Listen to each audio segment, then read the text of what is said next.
I guess it was no surprise I would someday make one of these types of videos. They are easy to make, gather lots of views and pack a lot of content, so I see no harm in joining the bandwagon. This is a video about an iceberg chart about Touhou's lore and theories about the lore. I'm pretty sure everyone's aware what an iceberg chart is, so I feel no need to explain this. But in this video we're going to go through each and every topic in this iceberg, explain them briefly, with the end goal of learning something new. And just so you don't get bored of my voice, I brought some reinforcements, Berri and Magi, to help me out here. Huge thank you for them for joining me in the creation of this video. But anyway, on the video itself, with the topic I will edit in a small tag that will indicate whether the topic is canon, a theory or a mystery. And if the topic is a theory, then I will give it a 0 to 10 rating for it to indicate how strongly I feel like that theory might be true. 0 being the theory has no merit behind it, and 10 being that it is as close to confirmed as it can be. But anyway, take a comfortable position and let us dive in to crack this iceberg. Level 1. Clear skies. From this level you can find the most common points and topics of discussion. This is basically the things everyone who is into Touhou knows. This topic is one of the most well-known ones in the lore community. The basic gist is that there are strong connections between the characters of Maribel Hearn and Yukari Yakumo, ranging from their visual design, abilities, names, and even specific character changes like eye colors changing for them both from purple to yellow at some point. The community has deduced that the two must be connected somehow, however, no confirmations have come out, as of this day at least. The community is also divided in whether Maribel and Yukari are the same person, related by blood or some other connection in some other way. I don't know. To this day, this topic remains as one of the key areas of debate amongst the Touhou lore community. 4 Divas of the Mountain. This refers to the so-called leaders of the Oni. Of these 4 we know of 3, Suika Ibuki, Yugi Hoshiguma and Kazen Ibaraki.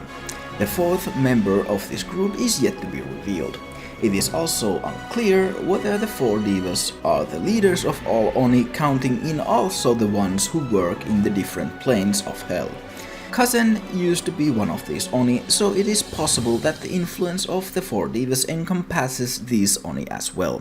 So the reason why they are called the 4 divas of the mountain is that before the erection of the Hagure barrier, the Oni ruled over the Yukai mountain. However, after the isolation of Gensokyo, the Oni agreed to move to underground, to the ancient capital, and left the Yukai mountain. However, the term persisted with the 4 divas of the mountain.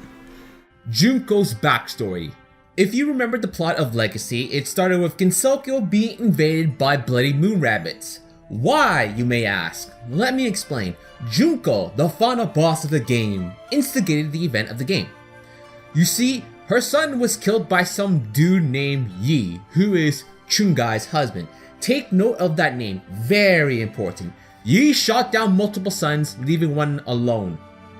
Her son was killed in the process. Junko is a divine spirit that was consumed by hate and lust for revenge for Yi, which is fair. Motherfucker did kill her son after all. For some reason, she wants to kill Chungai as well. While Chungai is Yi's wife, it's not been stated if she ordered her husband to shoot down the sons, or if the revenge is more of a collateral due to Chungai and Yi's relationship. Chungai is in fact a Lunarian and had consumed the Horai elixir like Moku and Kaguya. The lunar capital didn't want to give the immortal away, so that led Junko to team up with Hekichiya to attack the Lunarians. You don't fuck with a divine spirit and a goddess of hell. This is popular amongst the community for how tragic it is. Shit is sad, no doubt. I can't imagine losing my son. The key to immortality, not dying. Sakya is a Lunarian. Now, our lovable time-stopping maid has had a theory that's probably been around longer than some of you viewing this video. It stems from the early Windows era, and even to this day, that Sakya Izayoi is a Lunarian. It's based on the fact that Eren recognized Sakya from somewhere else. which is fair because up till Imperishable, the only place she's been to was the Scarlet Devil Mansion. Not only that, Sakya's humanity has been questioned by the characters up to this point. Her eyes undergo changes in colors from red to blue in between games. There's uncut content that could have delved further into this theory. Imperishable had a cat phantasm stage that was focused on Sakya and her backstory, which we still don't have much of till this day.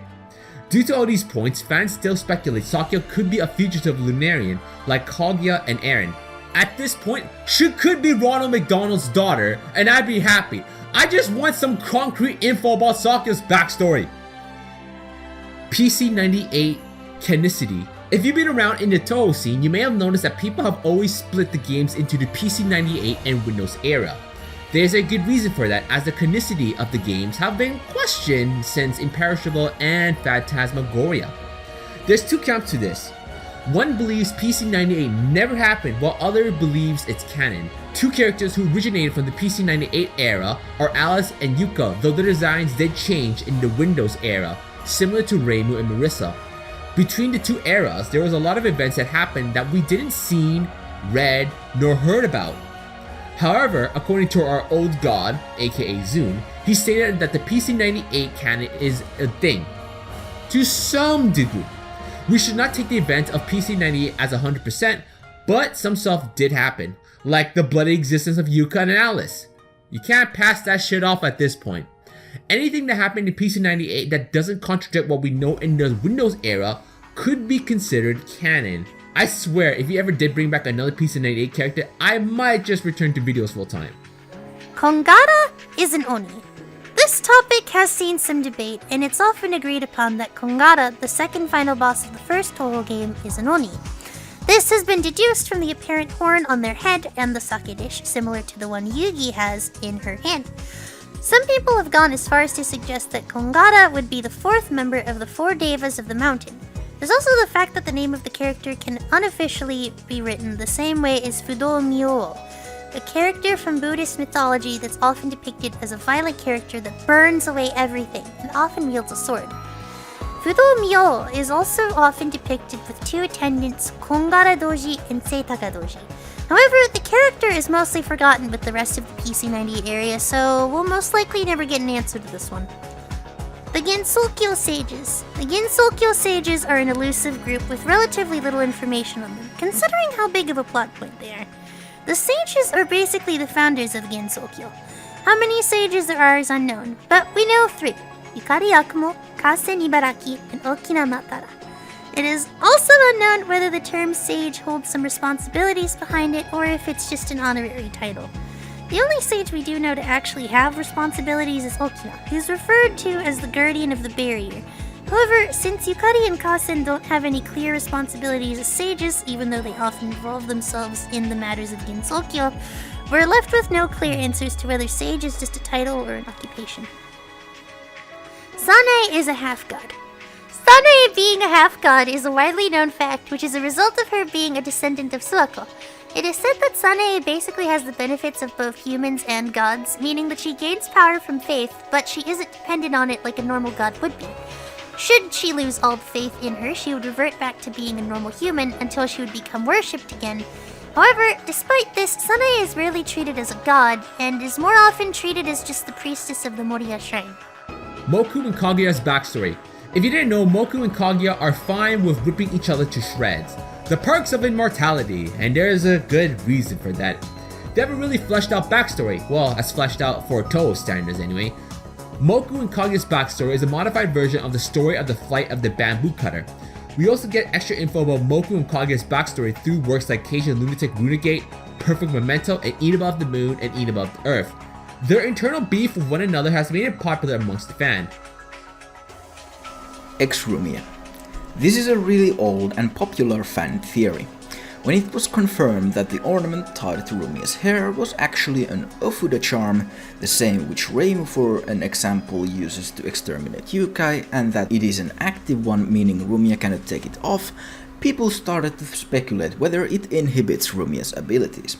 After all, Rumia's title as the Yukai of Darkness does sound more threatening than she actually is.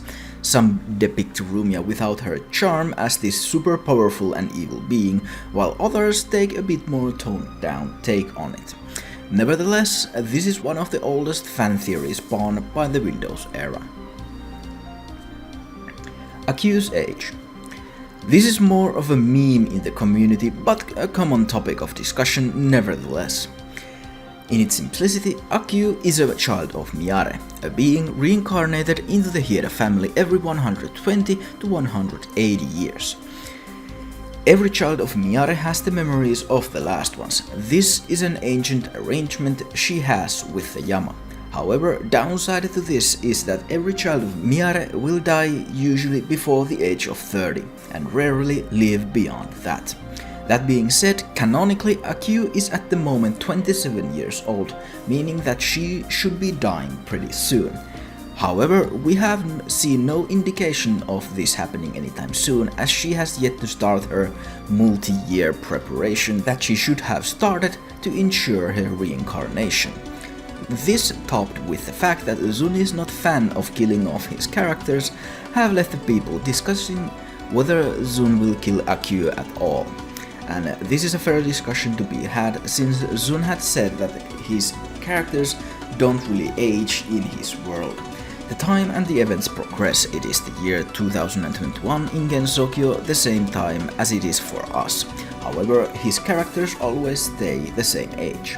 This is a meta writing tool sometimes used by authors who want to preserve the status quo in their stories, especially if they are long-lasting and don't want their characters to change much or at all. So if we take another look at Aku after about 5 years, don't be surprised if she is still alive and kicking. Spellcard rules. This is basically the gameplay of Touhou series explained in the lore. To explain them briefly, the spellcard rules were created by Reimu after the vampire incident, when the Yukai came to her asking for a safer dueling method that didn't favor the one who was the more powerful one, allowing the weaker Yukai and humans to stand on equal footing with the others. The rules say that the duelists must both create beautiful and elaborate patterns for the other to dodge. However, the patterns cannot be impossible to dodge, and they must have some meaning behind them. What the duelists use as projectiles is completely up to them, ranging from magic to physical objects such as knives, coins, and even food. The first one to be hit a certain number of times loses. The duels themselves cannot be lethal, nor should the winner ever kill the loser. The games themselves, however, don't give a realistic depiction of these duels. The most accurate representation that we've had in the games is in POFW, because contrary to the popular belief, the duel isn't just the other person firing spell cards and the other just firing a constant stream of projectiles and bombing every so often. Both of the participants actually fire these elaborate patterns, but for the sake of gameplay, the player character's gameplay has been reduced to what it is. The spellcard rules also used to prohibit physical contact during the duels, but later that was changed so that it must be agreed upon by both parties before the duel. Hence, the fighting games also fall under the spellcard rules. Level 2, the surface. This level is still very much well-known info, but one might not be aware of some of these if they don't care about the lore of Touhou. Bean Satsuki. Bean Satsuki is a cut character from the embodiment of Scarlet Devil. She is thought to be a nurse because of a quote Marisa made in the extra stage, where she first claimed to be a shrine maiden, and after being called up by Flandre for her lie, she thought whether she should have claimed to be a nurse or not. The famous poster girl image is thought to be an illustration of Rin.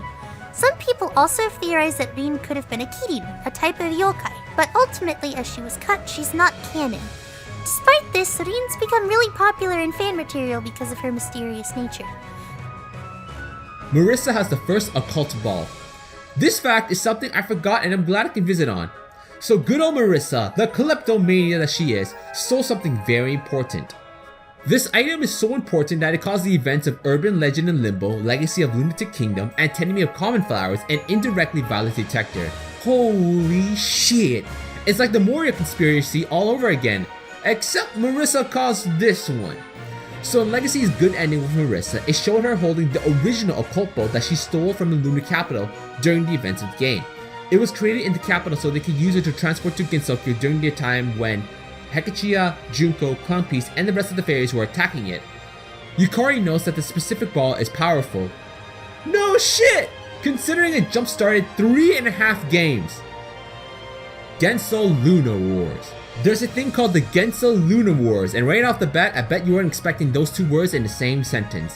Anyway, the Genso Luna Wars refers to two events in canon. The first one began about 1,000 years ago when Yukari led an army of yokai to invade the lunar capital because of their powers. However, Yukari later claimed that it was to teach yokai a lesson, though we still don't know Yukari's true intention behind it. Trust me, no one fucking knows her ideas. Not even Zune! Layla Prism River.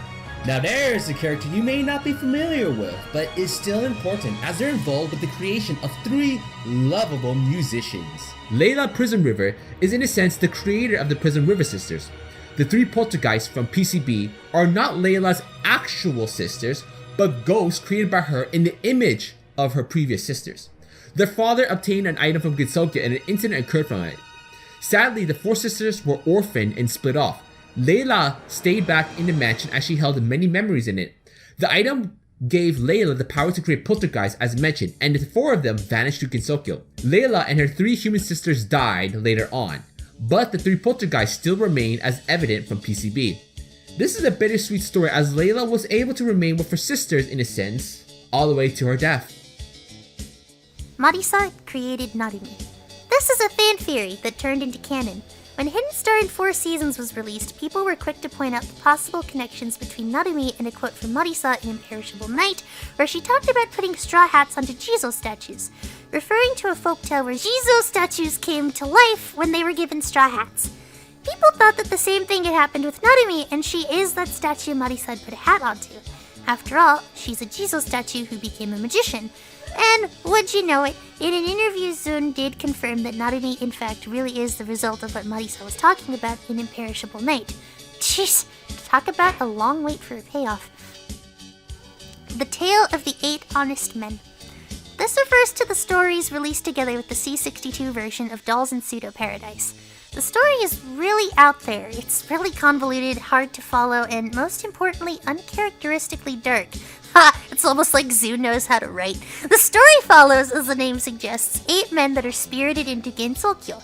Then they start to get killed off one by a mysterious character who's often described as a Paidol. Some of these deaths get an awfully visceral description, which has made this story really stand out and be popular. Its really mysterious atmosphere is also to blame. Ultimately, the circumstances and the identity of this mysterious Paidol have become a popular topic of discussion among the lore community. Sega's backstory. Sega, out of all the, let's say, more minor characters in the series, has surprisingly detailed and thorough backstory. Not to mention, it is at the time also rather dark. This has made it a popular one amongst the community, spawning few fan theories like Sega's fetus magic, and lots of fan material. Vampire Incident. Before the events of Embodiment of Scarlet Devil had occurred, there was a thing called the Vampire Incident. This took place 3 to 5 years before the event of the game, and it was confirmed that Rumelia had caused the incident as soon as she arrived in Gensokyo. Crazy enough, it wasn't confirmed that Rumelia caused this incident until very recently. This event was the reason the spell card system was created. Its creation was so that strong yokais didn't rule over the weak. Obviously, Rumelia lost, and to this date, Rumelia is the only person to cause 2 incidents. She sure knows how to cause trouble. Yuyuko's backstory. Yuyuko was one of the first characters in the series to get more detailed backstory. The fans really took a liking to it and thus it became popular. Yuyuko's backstory is also uncharacteristically tragic, which also makes it really stand out. Diving into heavy topics such as loss of a loved one, depression and suicide. Also, this is juxtaposed by Yuyuko's chirpy and cheery personality, which really contradicts the heavy-hitting nature of her backstory and the fact that it didn't really get a happy ending. Maribel's and Rengo's future. This refers to the time period in the future where Maribel and Renko live. On the outside, it all seems rather normal, but digging just below the surface one might realize that the world in which the two live is actually rather dystopic. Large portions of Earth being uninhabitable, species are going extinct, birth rates are dropping everywhere, the advancements of science slowing down, and the worst of all, a somewhat of an economical genocide taking place not too long before the events we're familiar with. All this information is gathered here and there and glossed over really quickly as if it wasn't a big deal, all the while the two live seemingly normal and happy life. All this creates an eerie and hopeless feeling to the world. Kazen's personal hell dimension. Hell, the one ruled over by Yama and Hekatia, consists of millions upon millions of pocket dimensions where there are countless ways and methods the sinners are punished. The punishing is done mostly by the Oni who serve in the hell. Well, as it turns out, Kazen used to be one of these Oni who served in the hell and punished the sinners. She was such a high-ranking Oni in fact that she had her own personal hell dimension, as we can see in the ending chapters of Wild and Hornet Hearth. This dimension is dark and full of skeletons of her victims, giving us hints of what kind of a person Kazen was before withdrawing from her duties after her arm was cut off and becoming a hermit. Darkspark. Darkspark is a version of a Master Spark that the player can use in the double-dealing character game when playing as Marisa. The Darkspark is canonically the most powerful version of the iconic spell, as it is said to use the full power of the mini Hakiro, which is said to be able to vaporize entire mountains. Sadly, in-game we don't get a true feeling of the spell's power, as it's basically just a recolored Master Spark without any extra damage or effects. Yeah, tell that to Double Spark. Anyway. Flandre saved Gensokyo. This refers to the Bohemian Archive in Japanese Red article detailing the events where Flandre blew up an asteroid that was heading toward the Scarlet Devil Mansion. We are never given any info how big the asteroid was, but looking at the picture we have of the event and considering that the asteroid must have been really high up when it was destroyed, given that Flandre had ample time to deal with it, it must have been really large. Which subsequently means that had it landed on the Scarlet Devil Mansion, it would have blown up the whole Gensokyo and most likely taking everyone and everything with it, yokai and humans. Level 3. Shallow Waters. On this level the info starts to become more obscure and you may not run into it if you don't specifically look into Touhou's canon. Yukari gaps humans to Gensokyo to be eaten. Yukari could be considered a shifty motherfucker. Depends on your definition. This one might be an example of why I classify her as such. So yokais need to eat humans to exist. We have the human village, but eating them would not help them in the slightest. They need humans to fear them to exist. Eating them, while certainly would make people fear them, would eventually reach a point where there's no human left to be afraid of them. This is where Yukari's gap ability comes into play. Yukari is able to gap people from the outside world, aka spirit them away for the sole purpose of being eaten by yokais. Not a pleasant time for those poorly chosen. Though they are gapped, Yukari is, well, perhaps too lazy to ensure they're eaten.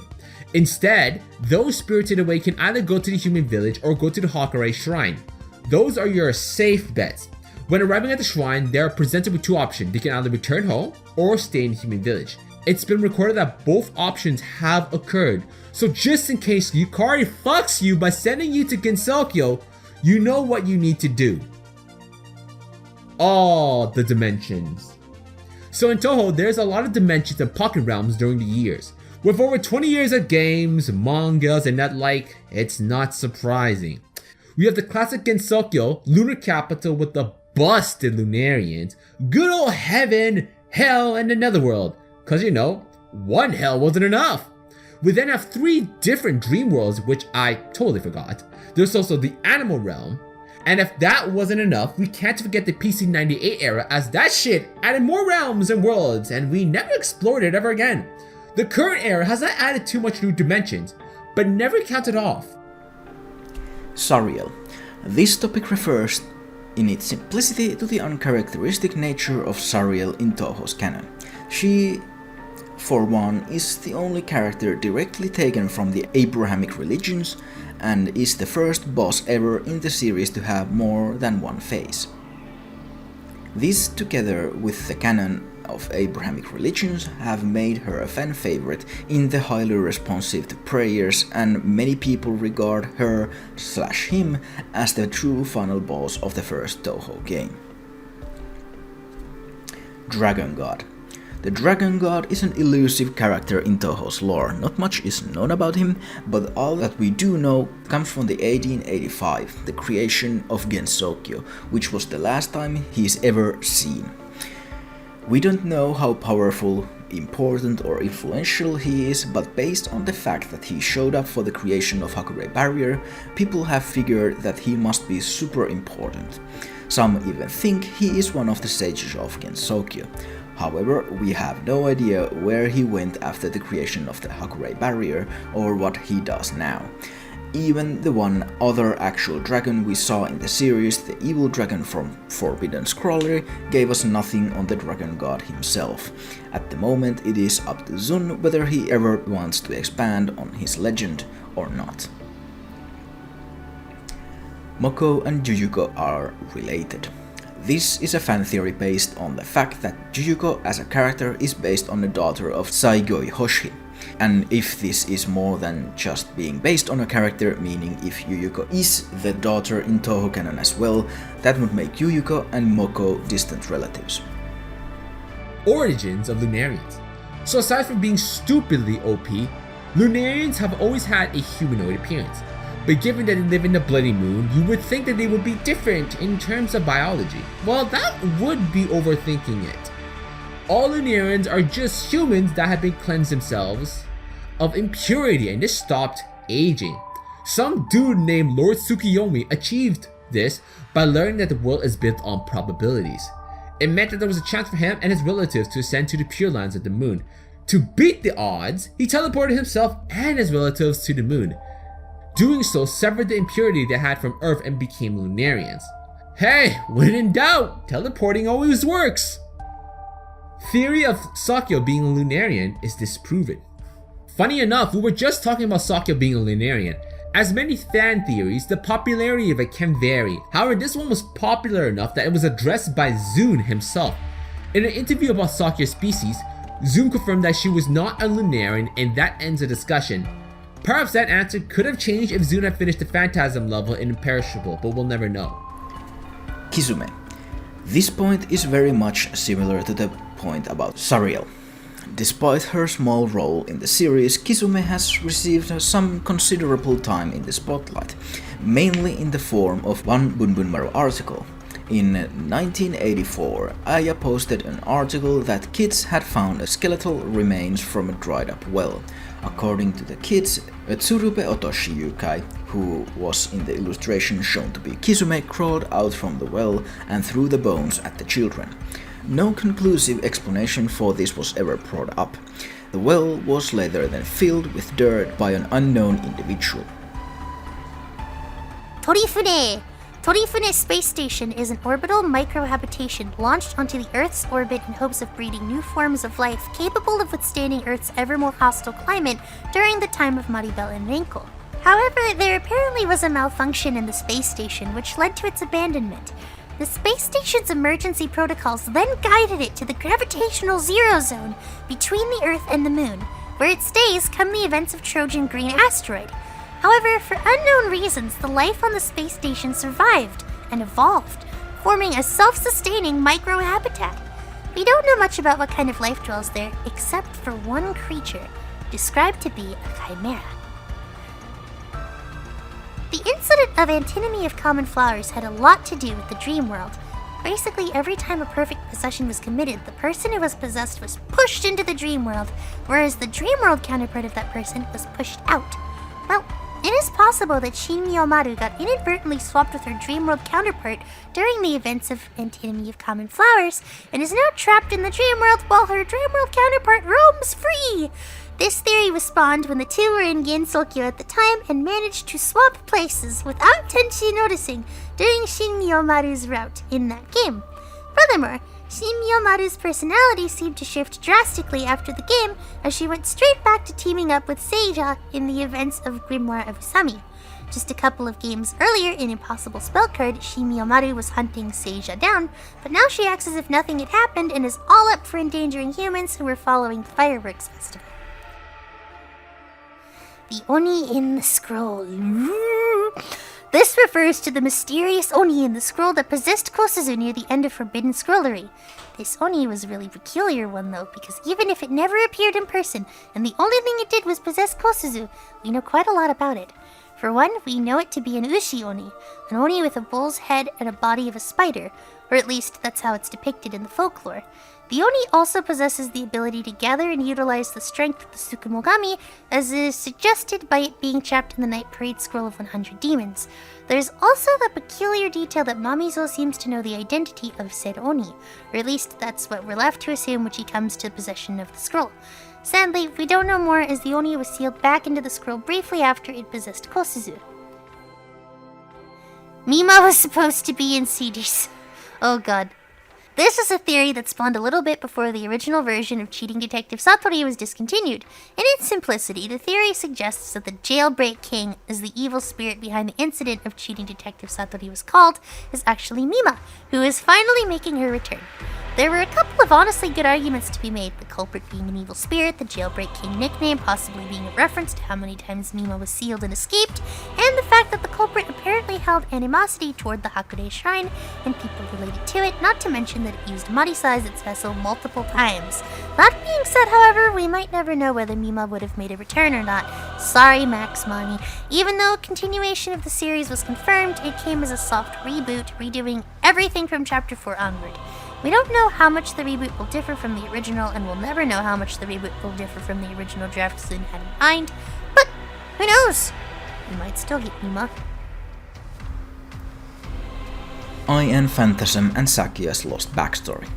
We touched upon this briefly in the Sakya is a Lunarian topic. Basically, when IN was still in development, it was supposed to have a Phantasm stage, the same as PCB. This stage was supposedly going to revolve around Sakya and her backstory.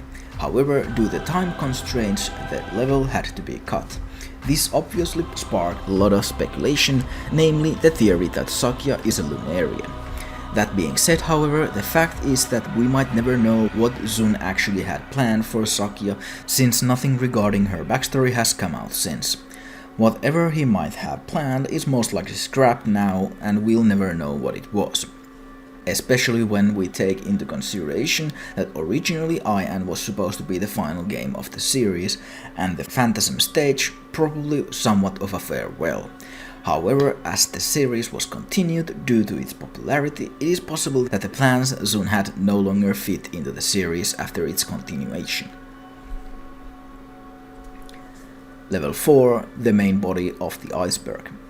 On this level, the points start to become actually obscure, and it would be fair to say that a good portion of the fanbase may not even be aware of the most things beyond this level. Yukari's true motive against the Lunarians. This in its simplicity refers to the fact that we don't know real reason Yukari hates the lunar capital. Gensokyo and the capital have had multiple conflicts with each other, however we don't know the core reason for this animosity. We do know that Lunarians hate impurity, but that has never been a reason for a conflict. And in turn, Yukari's motivation to cause the first Gens-Lunar War is also a mystery. Marisa is a sociopath. This is a theory crafted by yours truly. To simply explain it, Marisa may be more wrong in the head than we are led on. Marisa for one is a kleptomaniac and a hoarder, which is sometimes a symptom for other mental disorders. Marisa is also a habitual liar, telling nonsensical lies that wouldn't do her any good and would only worsen her situation. She tells these without a reason and seemingly impulsively, suggesting that she also might be a pathological liar. Then there's also the fact that Marisa is said to be unable to feel empathy for others, only empowering her tendency to steal and lie. All these put together may be an indication of a much larger mental problem she may have. Venus is Satan. This might sound ridiculous at first, but this is very much canon. In Touhou, Reimu performs a ritual every new year to keep Lucifer, the morning star, away from Earth and from strengthening the power of Yukai. Well, Lucifer, as you may know, is one of the names usually associated with Satan. This is due to a mistranslation, but has since become rather a popular name for our dear Beelzebub nonetheless. In this case, the morning star also literally refers to Venus, the brightest object in the sky besides the sun and the moon. That being said, it would apparently draw closer to the Earth should Reimu not do the ritual or fail it and make Yukai more powerful. And out of all the people, it is the SDM, the only residents of Gensokyo who are somewhat connected to the Abrahamic religions, that know about this and wish for it to come to pass.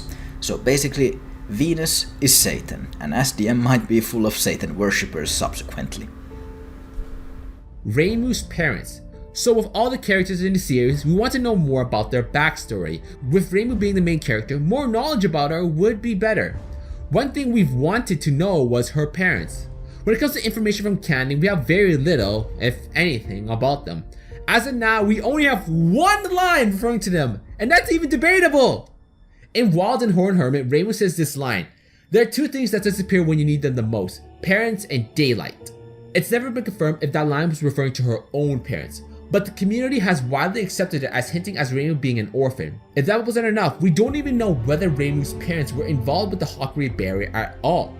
The Hakurei last name is something we'll touch on later, but the point is that Reimu's parents are a mystery. We even know stuff about Marissa's parents and even their occupation, yet we know jack shit about the main character. Luna Child is the strongest berry. This is a theory that spawned after a certain chapter of the Fairy manga where Yukari talks with the Lunar Child. You sure this isn't Berserk? Anyway, curiously enough, she apparently spoke with her telepathically, as Luna was able to hear her even when she muted sounds around her. Yukari basically told Luna that she was a special, most yokai-like fairy due to her occupation as a moonlight fairy. This sparked the idea that should Luna be purified into a pure life force as Clownpiece was, she would be the strongest possible fairy out there. Currently, Clownpiece is the strongest due to her being purified, but Yukari's words may hint at Luna holding some unrealized potential. Agatha Q. It's widely known that Zun is a big fan of Agatha Christie's work, big enough to make references to her works multiple times. One of these being in Forbidden Scrollery, where Akio took a pen name to be able to write mysteries in secret. This pen name was Agatha Q. Agatha being a reference to Agatha Christie, and Q being a reference to Akio, as the pronunciation of the two is... it's quite similar, yes. Akio's books were a great hit in Gensokyo. There's no Hakurei bloodline, so there's a possibility that the Hakurei Shrine Maiden's role might not be passed down from family. This theory originated from a quote Aya said in Silent Center in Blue. Near the end of the series, all the girls have returned from the moon except for Reimu. Aya questioned whether they would need to elect a new Shrine Maiden. The best part is there's no way to interpret this line. It's evident that a Shrine Maiden is elected, but not inherited. Another fun thing to note is that the yokais are the ones to elect the new Shrine Maidens, not the humans. While that is the case, we can't rule out the possibility that a Shrine Maiden can't have a kid and that child could be the new Shrine Maiden. However, we should look at it as an exception rather than a norm. So it's possible the surname Hakurei might not be Reimu's real surname. Scarlet Sisters' true relationship. This is not much of a theory rather than an honest mystery. The relationship between Flandre and Remelia.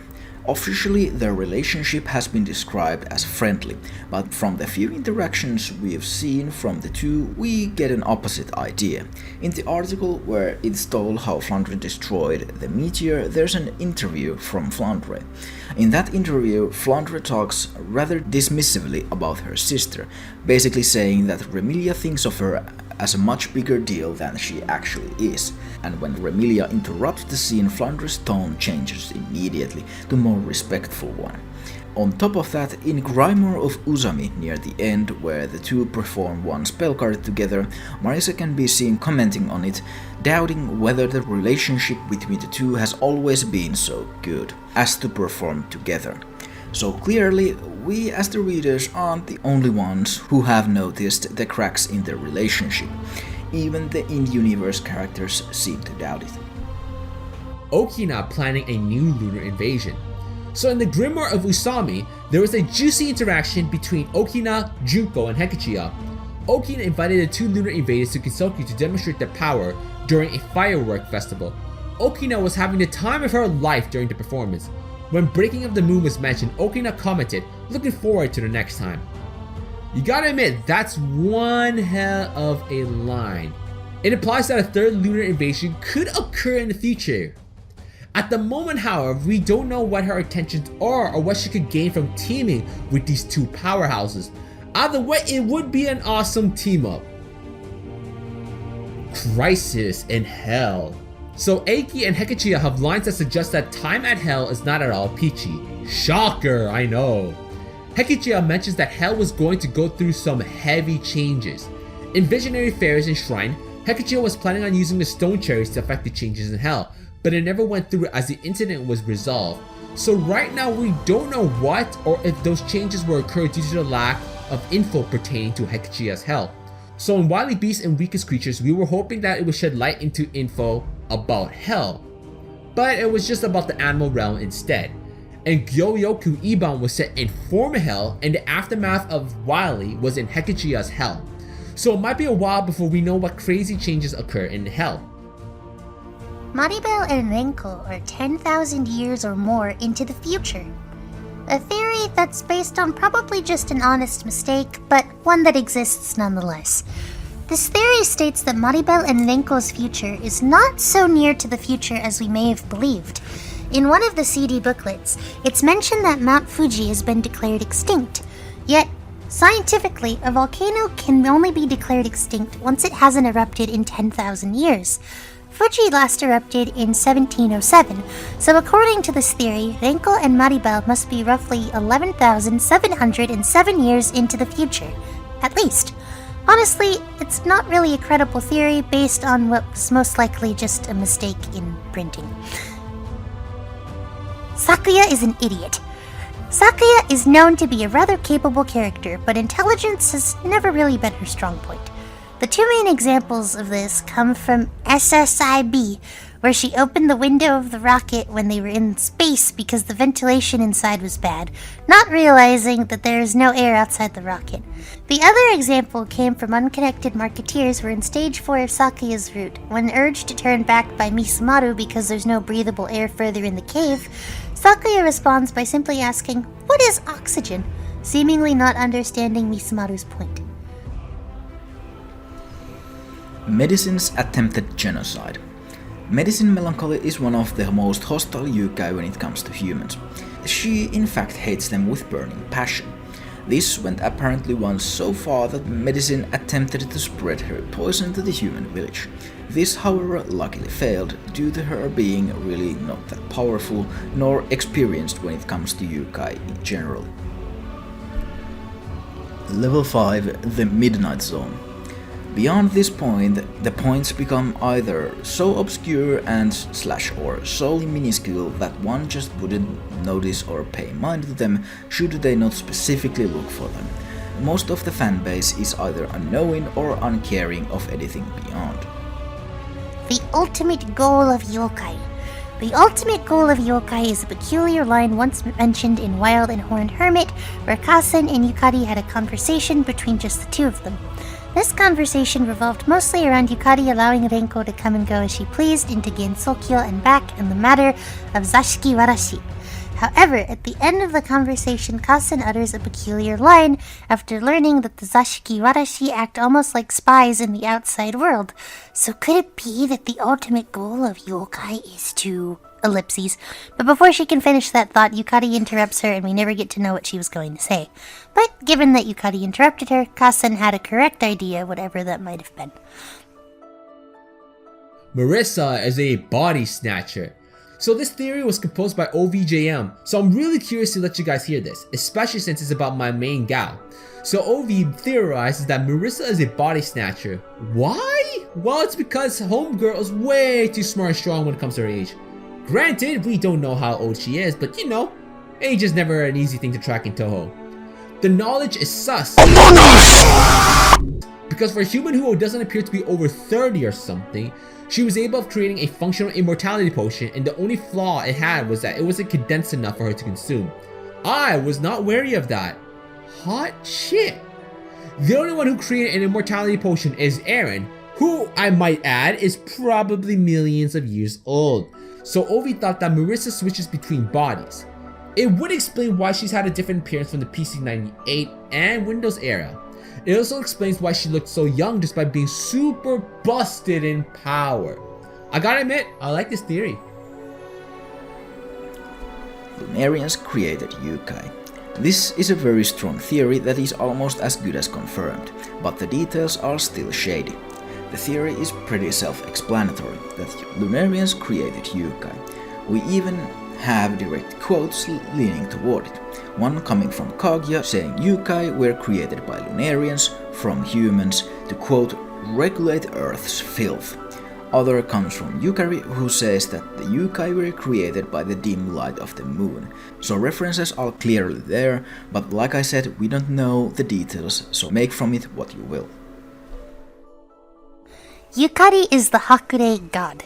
This theory stems from the fact of how close Yukari is tied to everything going on in Gensokyo, but specifically the Hakurei Shrine, going as far that Reimu, the Shrine Maiden, is able to learn and use Yukari's personal ability to manipulate gaps.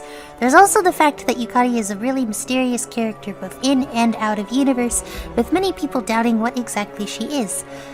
Akio went even as far as to say that Yukari's ability is very much godly. And finally, there's the fact that we have no concrete info about the Hakurei god at all. We don't know how old they are, why they're so closely connected to Gensokyo, what they represent, or even what kind of blessings or curses they bring. This has led some to suspect that Yukari is in fact this god. Lunarian god of war sealed within the Moria Shrine. This is an often forgotten plot point, but besides Kanako, Subako and Sanoe, there's a fourth god sealed within the shrine. A Lunarian god of war, Take Minakata. Yukari accuses Watatsuki sisters of sealing him there because they were fearing his revenge. Yukari apparently was going to prove this but was cut off before she could do so by Toyohime, who was originally going to take Yukari prisoner to the moon because of this, but ultimately decided against it. This inadvertently confirms that Yukari was speaking the truth. Groups of humans who wish to eradicate all yokai. There's groups of humans who are not a big fan of yokais and would prefer if they were all gone. This group is called the Enigmatic History Society in Human Village. Quite a mouthful, I must say. This group was only mentioned once in Bohemian Archive in Japanese Red. Their mission on the surface was to figure out the history behind Gensokyo from both humans and yokai. Fair enough. However, that was not the case. Kane argues that the group wishes to drive yokai out from Gensokyo and take it for themselves.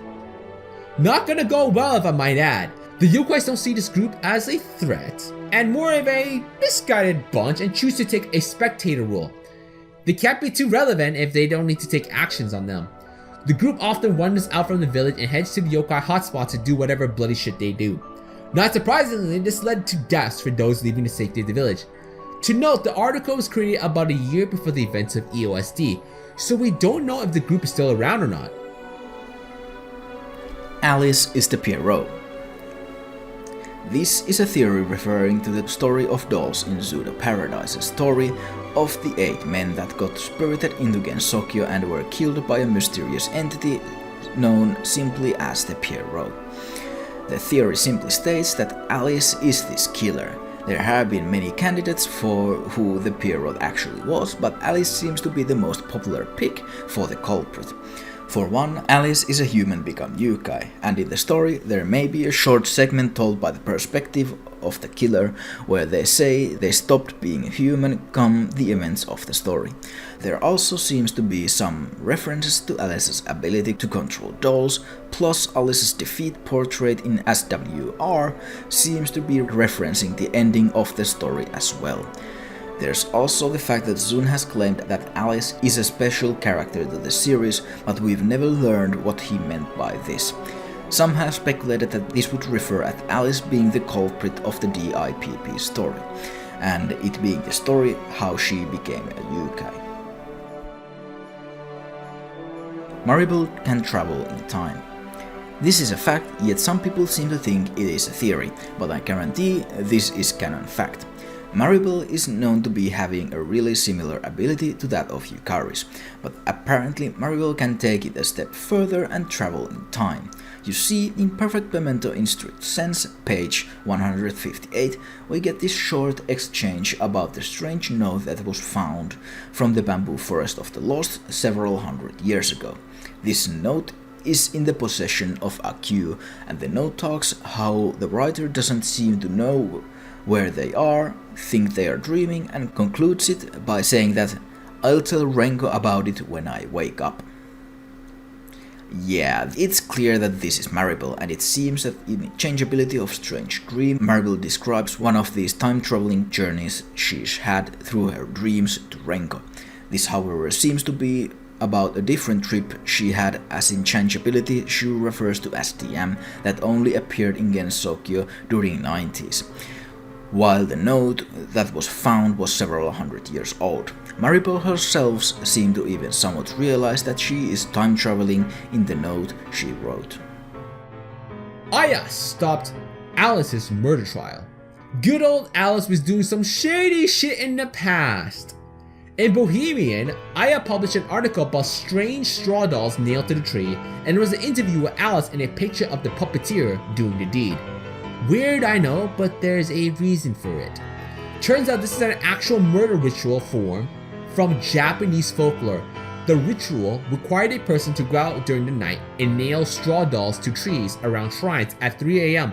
because we all know that's when it's at the maximum spookiness.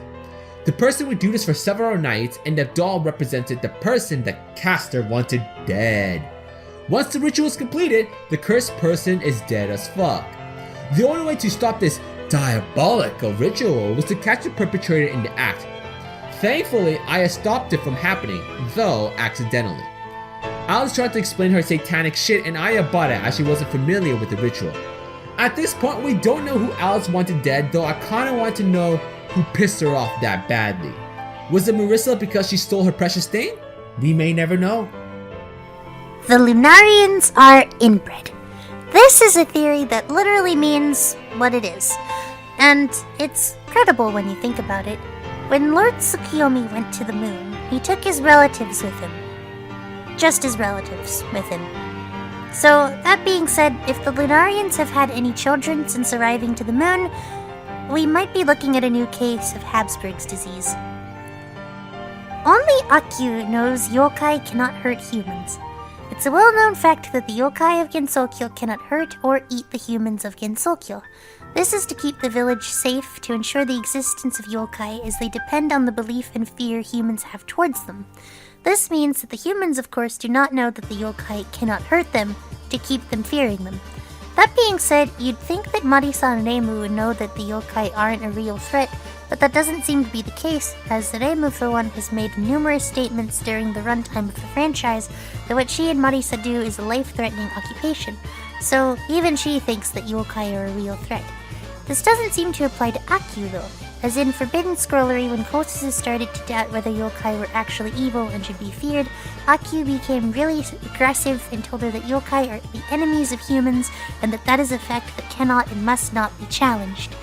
Akyu's attitude tells us that she at least knows that the balance of Gensokyo depends on yokai protecting the human village, and for that balance to exist, humans must keep fearing yokai. Whether she's the only human who knows this or not is the real dilemma though. Level 6, the bottom of the iceberg. The last level before we enter the crackpot levels of the iceberg. Theories and plot points that are obscure the most of the fanbase but still manageable for avid lore hunter are situated here. Discussion about these topics is uncommon, as two people running into each other that know and are interested in these topics are rare to say the least. Okina brought STM and Morias into Gensokyo. So this is another theory created by OV, and it sounded pretty cool. The idea that Okina brought the STM and the Morias into Gensokyo. So this theory is an extension from Okina planning a new lunar invasion theory we were talking about before. So we know that Okina is looking for some new homies like Junko and Hekichi for the new lunar invasion. So we can't rule out the possibility that Okina has tried to gain new allies in the past. That's where the SDM and Moria Shrine come into play. Now both the SDM and Moria Shrine are connected to the moon, and how they arrive at Kisokyo has never been explained. To be fair, the lack of explanation can be summed up for like 80% of the lore. The theory discusses how Okina brought the two crews in hope that they could be powerful allies against the moon.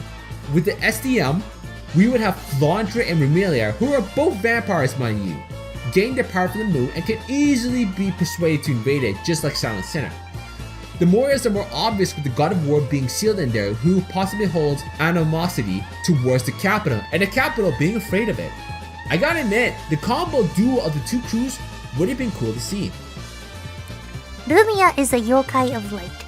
This is once again a theory about Lumia, but this time it's a much less known one. Basically, the theory states that Lumia's ability is misunderstood. Instead of being an embodiment of darkness, Lumia is a yokai of light. This theory is based on the fact that in multiple spells of Lumia's, she uses light instead of darkness. Her name is also just a Japanized way of saying Lumia, which literally means light, or a form of art which uses a lot of light. There's also the fact that darkness is not any kind of energy or material, but rather the absence of it. So, in a sense, to be able to manipulate darkness, one must be able to manipulate light. So the theory is that Lumia is a yokai of light that uses her ability to create darkness. Light, darkness, Kingdom Hearts. Anyone? Darkness beyond darkness awaits you, Riku. Okay. Anyway, the time gap between PC98 and Windows. This is basically just a mystery once again, with no real theories or explanations for it. The fact of the matter is that we just don't know how long of a time gap it's been between Mystic Square and the embodiment of Scarlet Devil. We do know of many events that have happened in between, but there's no confirmation as to when exactly the events of the PC98 games took place. They could have taken place a couple of years before embodiment of Scarlet Devil, or multiple decades, or even more. We just don't know. 9A13-D514 is canon. This is most likely just a joke entry. Basically, the late spring of 2018, there was a short Touhou ARG on YouTube that was nicknamed 9A13-D514 after the channel that was running it.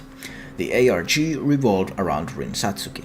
The entry suggests that it could be canon, and if you're wondering whether it is, well, it is not. Sorry. USA went to war with the lunar capital. If you recall, Raisin was originally from the lunar capital and fled to Earth to escape the war between the Lunarians and the Americans. So this time we'll be delving deeper into this war. The war occurred in the late 60s and the early 70s during the US lunar missions. The Lunarians thought the humans of the Earth was invading them, so they started destroying and sabotaging everything the US sent to the lunar surface. I would have said that's a little overkill, but after remembering that Yukari planned a lunar invasion in the past, I felt that the Lunarians had a fair reaction to everything. However, we don't know if the US sent more aggressive missions against the Lunarians in secret from the public. We all know how America loves their secret, so it wouldn't be shocking in the slightest. This conflict was kept secret from the public and only US government officials know of it. I think that's fair. Could you imagine having to describe to the public that your country was at war with space humanoid rabbit creatures? Although that would have been one hell of a newspaper title, that's for sure. The conflict ended when the US stopped launching more missions to the moon. Flandre's ability erases existence. This is an often forgotten fact, but Flandre's ability doesn't just destroy its target, but instead it goes the full 9 yards and completely erases the existence of anything that she destroys with her ability. This was stated in Perfect Memento in strict sense. The erasing of existence, however, only applies to the direct target, as was demonstrated in Bohemian Archive in Japanese word, where when Flandre destroyed the meteor, some chunks still survived and landed as they had not been original parts of the meteor. Touhou is Maribel and Renko's present time. If you don't remember, Touhou Project is another Damaku game where Zune helped a bit with like music and parts of the graphics. The theory is that the games took place during Maribel and Renko's present time. There are similarities in both of their settings and the semi-dystopian future where the planet has become really hostile and people have developed technology for space travel. Hopefully we'll get to that point in the future. Granted, there are differences as Renko and Maribel's world still had natural plants while Seiho's only had cacti. That does not sound pleasant whatsoever. Not only that, there's nothing else to support it other than direct references it made to Touhou, like with Reimu, Marissa, and Yuka's cameo. To be fair, when you got two of the main characters in a different game, it's reasonable to be speculating like this. Hecate can kill Hourai immortals. This is a theory that stems from multiple different things, so let me go through them quickly. First of all, the fact that Lunarians refuse to give up Chang'e to Junko and Hecate during the events of LOLK can mean one or two things. That Chang'e is important to them, and that Hecate could do something substantial to her if she got her hands to her. If she and Junko couldn't do anything other than beat her endlessly, then it doesn't really make sense for Lunarians not to give her up. Then there's also a one version of the story of Kaguya Hime, where she initially lost her immortality when she was resurrected onto Earth. She later regained it after drinking some of the Hourai elixir that she had with her. But if the removal of immortality part of that legend carries over to Touhou's canon, then Hecate theoretically could be able to take away one's immortality, as she is the goddess of hell and as such, she has the power to reincarnate people. That could theoretically take away even Hourai immortality. Theoretically, that is. The City of Gods. This was not part of the Iceberg originally, but I decided to add it in nonetheless because it is an interesting topic. The City of Gods is a concept first brought up in Perfect Memento in strict sense, by Akyu as just a theory of her own about what's really going on inside the Yukai mountain. The place was later mentioned again in Neo-Traditionalism of Japan, where Maribel and Rengo get brief glimpses of it through visions created by Maribel. We are confirmed that this is the same City of Gods through the couple objects belonging to certain gods seen in the visions, plus the abundance of Izanagi objects, presumably created by Mizumaru. Finally, the place was inadvertently a factor in Unconnected Marketeers as the most likely place where the mine was going to lead the heroines had they ventured to its other side, plus the original home of Shimata and Mizumaru. This place is really little known one, and it'll be exciting to see whether we'll ever get to explore it in the future. Level 7, The Abyss. From here, there's no return.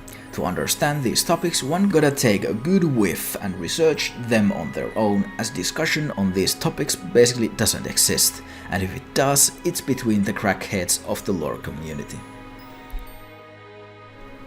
Remelia's Vampire Genocide. This is a theory that has next to no actual proof or merit to it. It delves more to the headcanon territory, if anything else. Basically, the gist of this topic is that since Gensokyo used to have more vampires, at least in the form of Kurumi, but these days Remelia and Flandre are the only known ones, Remelia must have purged all other vampires from Gensokyo during the vampire incident. That's it. Not really strongest theory there is, and not even really a likely one. USA eradicated lunar capital. This is another theory, but this time it actually has a bit more meat to it. It all stems from two facts. One, lunar capital and US government do know of each other and have entered a conflict before, and come the time of Maribel and Renko, humans have colonized the moon. Last time, the humans of Earth as much as even touched down onto the surface of the moon, the Lunarians took a great offense to it. So for humans to be able to live peacefully and comfortably on the surface of the moon, that must mean either one of two things. Either the humans purged the moon from Lunarians, or the two found a way to coexist peacefully. However, knowing humans bring with them impurity, and there's nothing the Lunarians hate more than impurity, I find the latter option less likely one. Time loop theory. This theory says that Gensokyo and all the events around it are in a somewhat of a time loop. For this theory to be credible, we must first assume that Maribel is indeed Yukari. If we assume this and remember that Maribel can travel in time, then the theory makes a lot more sense. Maribel would travel back in time assumed the identity of Yukari, established Gensokyo, the Maribel from future would find Gensokyo, Yukari would make sure she doesn't get in danger or disrupted, and the cycle repeats once again. That's the simplified version of this theory. It's all Reimu's coma or fever dream. If you've ever been around the creepypasta community, one story you may have recalled are those coma/fever dreams of cartoon characters. Pokemon, Kids Next Doors, Rugrats, Hey Arnold, and so forth. There's another one related to Touhou, and the idea is that the entire series is part of Reimu's coma/fever dream. It's possible to infer to being all a dream since it's a theme that's prevalent in many of Touhou's plot. Examples are music themes and even the bloody dream world as well. Dreamception is what I like to call it. Koishi did not close her third eye intentionally. This is a really little known fact because it was shared on the most unorthodox place of all, the AOCF's promotional website. You see, back when AOCF's cast was just released, the devs released a webpage for the game. This webpage had, for an example, all the characters presented except, of course, the final bosses, and for each character there was a short biography. Koishi's biography, however, was the most interesting one. It told us all the basic stuff, like that Koishi used to have the same ability as her sister, and this made her really hated, so she decided to get rid of it. However, one thing that the bio added was that while trying to get rid of her ability, Koishi closed her third eye unintentionally, meaning that was never her true intention, but she was originally trying to find some other way of doing it, but in the process, she accidentally closed the eye. We don't know the specific circumstances around this event, and it would be really cool to have more official works detailing this event, as Koishi is more tragic character than people give her credit. Cherry stones in Scarlet Weather Rhapsody and Hisoten Soku. I think it's Scarlet Weather Rhapsody, but I'm dead wrong about that probably. This is the strange case of one particular particle effect in these two games. When a character gets hit, a bunch of small red crystals can be seen flying off of them. While in Visionary Fairies in Shrine, the main incident of that manga is caused by cherry stones, red jewels that are basically the crystallized remains of fairies that had spent too much of their life force. That incident was caused by the abnormal weather of the heavenly star in 4 seasons? Oh god, I hope that's what it is. Sisyphus! And wouldn't you know it, in Scarlet Weather Rhapsody and Hisoten Soku, the main combat gimmick is the weather. So while it's not confirmed what those crystals are that fly off of the characters, there's a chance that they might be dead fairies. Kind of morbid for a fighting game, but okay. The animal realm is just a part of Makai. This is a theory with not much proof behind it. Basically is what it says, that the animal realm is in its own dimension, but just a part of Makai. The reasons for this are that the animal realm isn't really a part of hell, even though it's supposed to be a form of afterlife. On top of that, Makai is often associated with hell, but it's not part of it. So basically 1 + 1 = 3, and the animal realm is part of Makai instead of its own dimension. It's not really a theory anyone should take too seriously. All previous Shrine Maidens died extremely young. With all the theories talked about, and 2 important parts we discussed were the creation of spellcard rules and the title of the Hakurai Shrine Maiden being elected instead of hereditary. We're going to use both of these facts to discuss the topic about Shrine Maidens dying really young. Not a pleasant idea, I might add. As of now, Reimu is the 13th Hakurai Shrine Maiden. Given the nature of Touhou, we clearly do not know when the Shrine Maiden was established. Thankfully, some points in canon can give us some ideas. There are 2 possibilities: about 500 years ago when Gensokyo was first established as a place, or 1885 when the Hakurai Shrine was established.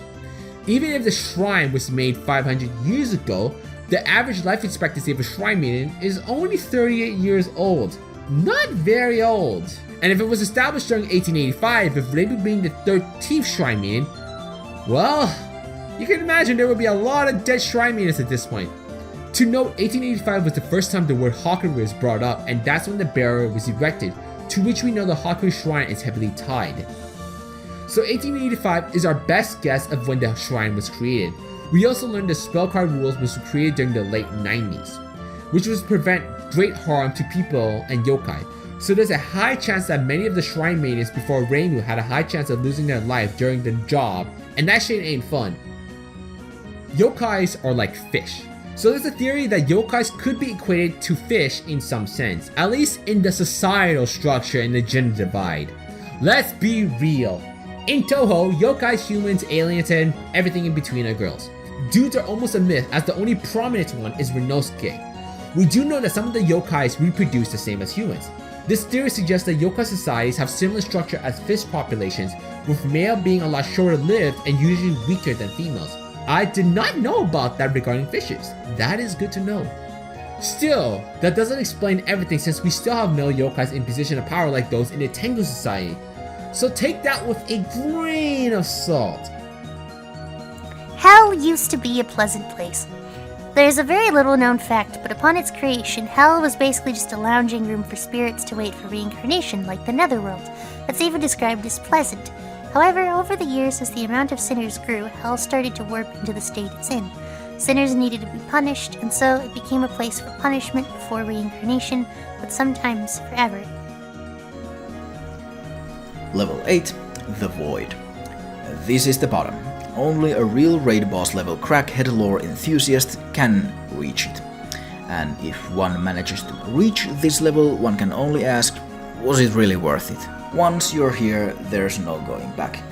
You see patterns everywhere. Existential crisis will not leave you at peace. Marisa has superhuman intellect. Oh god, no. This is more of the same as with the Marisa as a body snatcher topic from a little while ago. The arguments are the same without the body snatching part. That Marisa is way too knowledgeable when it comes to alchemy and magic and too powerful for any ordinary human. This doesn't intend to explain it in any way other than just saying that Marisa had basically inhumane levels of intelligence, being able to create an immortality potion that only had the flaw of it being too large for consumption. She literally had Mima as her tutor, that's like... Was it Mima? Was it Mima? I'm pretty sure it was Mima. God, it's been a while. Max, you're gonna kill me. Heaven caused the Permian extinction.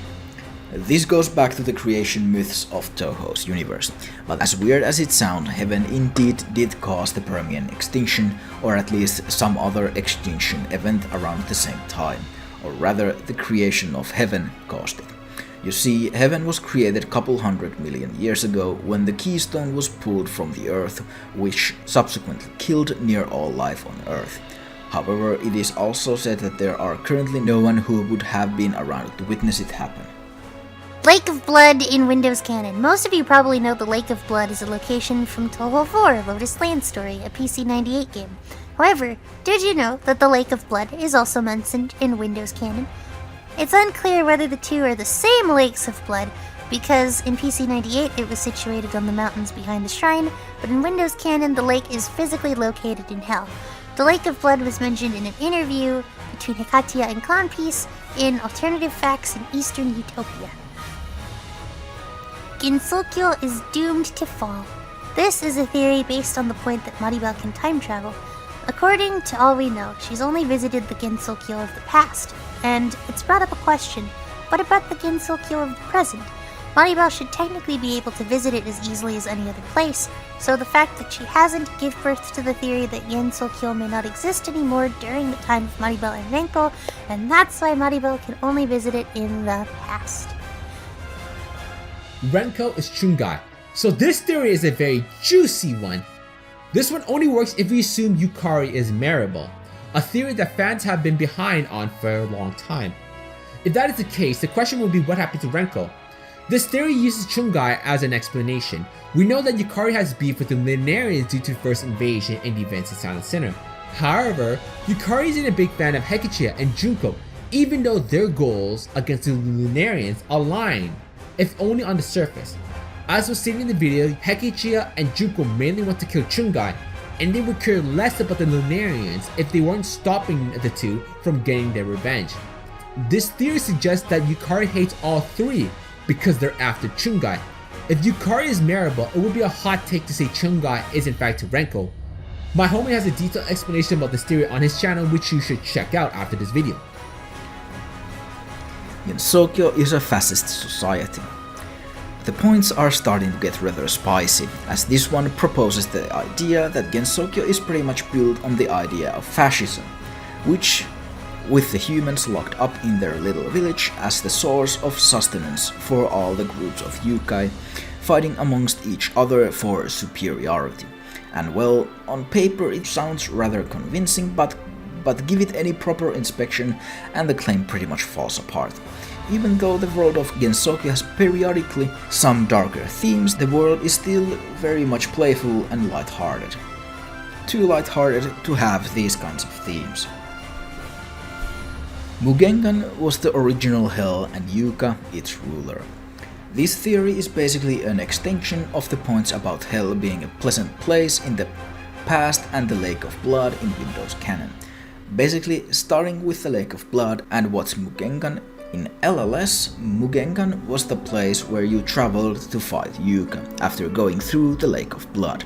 So this theory kind of smashes it together with the point that hell used to be a pleasant place, and suggests that maybe Mugengan, or the fantasy world as it was called, was the original pleasant hell and Yuka was the original ruler of this hell before it was warped into this more hellish hell we are familiar with.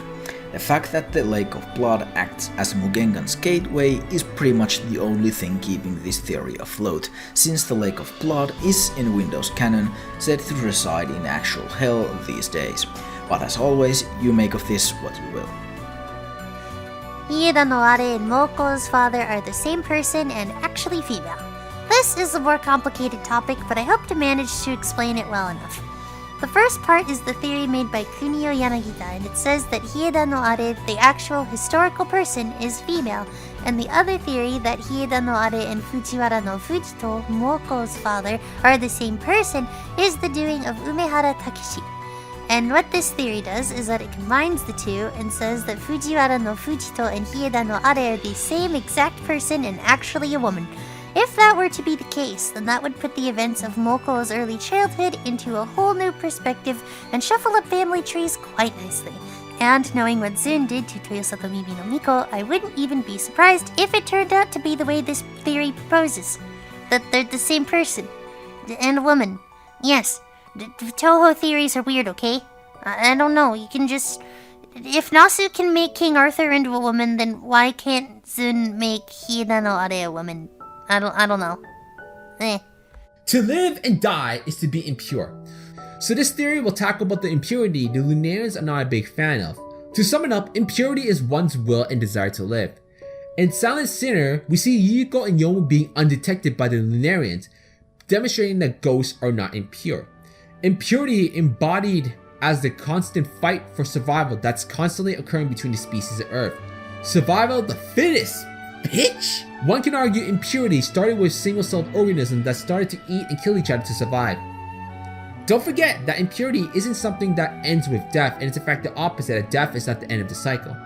When a living being dies, it returns to a cycle for other beings as food. You could argue impurity is a cycle of life, from birth and death.